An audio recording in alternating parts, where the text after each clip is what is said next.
obviously proud of our guys for the win.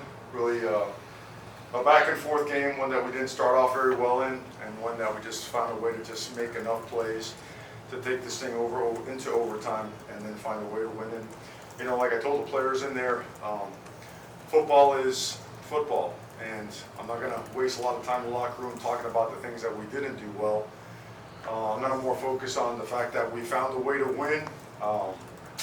Make sure that you know, you congratulate each other, because obviously we're going to get back to work tomorrow and do the things that we need to get better. That being said, credit to Virginia. They proved last week they had a good football team. We knew it. We talked about it.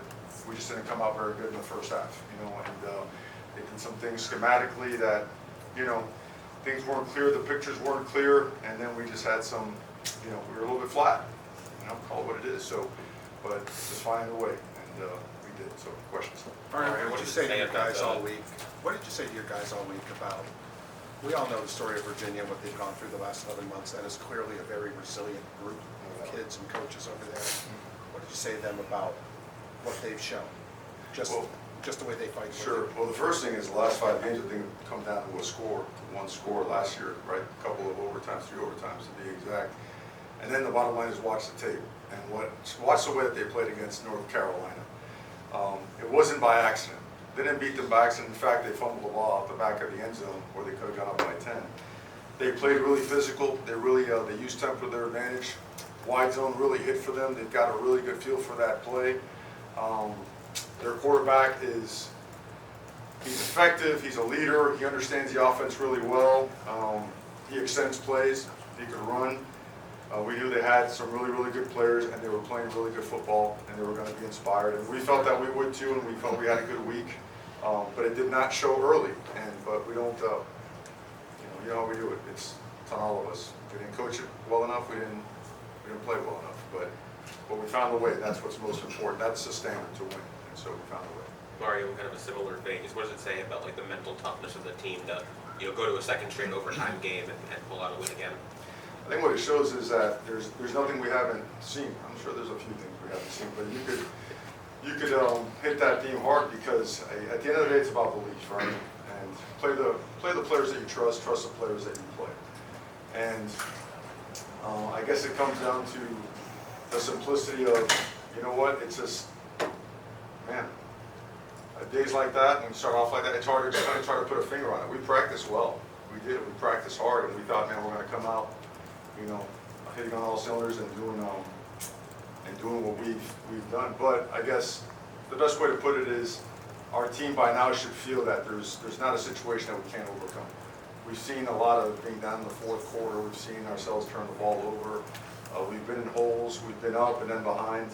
So all that stuff, it's important, you know. It's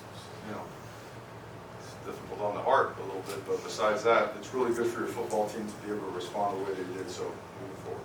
Talk about your faith in Andy and just the big hits that he had there. Yeah, he's hard to find one like that now. I mean, everything that and the way he did it too it wasn't like it was close either, right? I mean, just nailed it. He wants it, you know. He wants those opportunities, and just as effective are his kickoffs. I mean, every single one of them a touchback. That is a lot of confidence in him, and we were willing to kick it, you know, 55 yards, maybe a little bit more if that was the situation. You know, probably 53, 54 that way, and 56 this way. So, but yeah, he's awesome. Tyler's got 8 interceptions in his last 3 games, really good for 9. So atypical for him. He had 5 and 6 in entire seasons the last 2 years. Do you guys have any feel for just why this is happening? Wasn't a good day. You know, I think the other games, yeah, there were some throws he'd like to take back, but there's also when you're trying to play come from behind football, you're going to get some of that. Today was muddy. You know, things weren't as clear as they have been in the past, but we got to scheme it up better. We've got to coach better, and we've got to play better. You know, I don't want to, in any way, shape, or form, say anything, but Tyler is our quarterback, and he's done a really good job in a lot of instances. And today wasn't his best day, and that happens sometimes. The defense stepped up, the running game stepped up. You know, I'm sure everybody wanted an exciting game. You know, with 24 seconds on the clock, but, you know, from our own 25-yard line, we ain't doing that. Not in a day where the field was muddy and hard to read.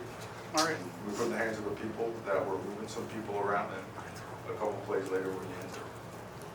Mario, Well, let's you talk mentioned- about that play from A.J. Allen, how he leaped over that defender. That was pretty fun to watch from our standpoint. What was it like for you to watch on your I mean, that was a great play. Well, you know what, everybody fit their blocks really well. Yeah. He came through clean. I think he was upset at himself because he broke free earlier and he fell, you know? And you know how it is when you're a running back, you want to run behind your pads, but sometimes you get too much momentum going forward. So he lost his balance and fell on what looked like to be a big run. And he wasn't gonna let it happen again. So yeah, I'm sure it'll be an ESPN highlight, you know, show up it on his, cover his phone and all that stuff, you know. But I'm more than anything proud of him for how he has practiced, proud of him how he has performed in big moments last week and this week. And certainly proud of Mark Fletcher coming back after 4 weeks, you know, missing action. You see how valuable he is, you know, and the importance of recruiting. Yeah, Coach, can you talk more a little bit about Mario Fletcher and how you trusted in that overtime period?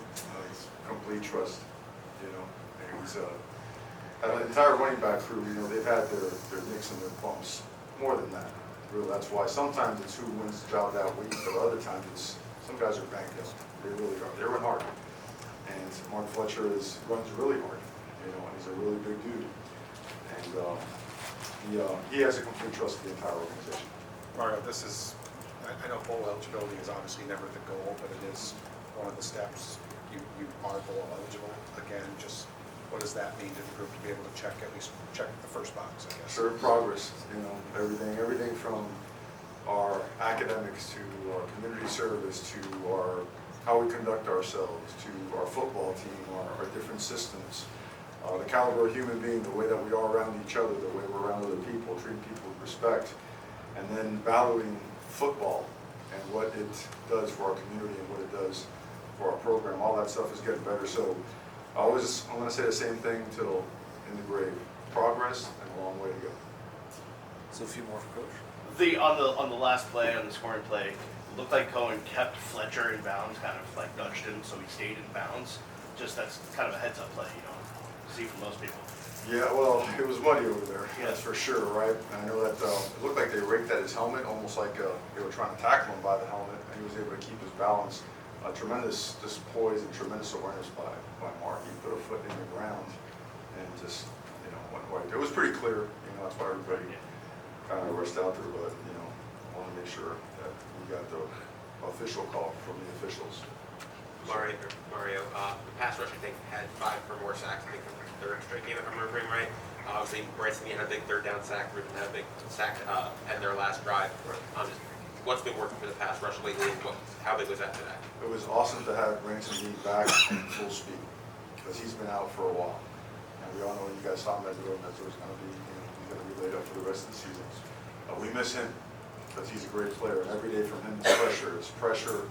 It's disrupting people, knocking people in the backfield, causing negative plays. And certainly to have Branson come back, other guys are stepping up. I know Thomas Gore did some really good stuff as well. And we need to push some of the other guys, some of the younger guys to step up. Ruben Bain continues to play at a super high level. We need more, you know, we need more. And we got to play more complementary football. Again, our defense was on the field for a long time. That's not the formula for success, right? So tremendous credit to the entire defense. Coach Guidry, the kicking game, finding a way to flip the field, give us some advantageous, you know, field position at times, and finding a way to get that. Sorry, did you say Akeem Isidor's out for the rest of the year? He's going to be able. Thank you very much, Coach. Okay. All right, guys. Thank you. Thank you. Be safe. Thanks, Coach.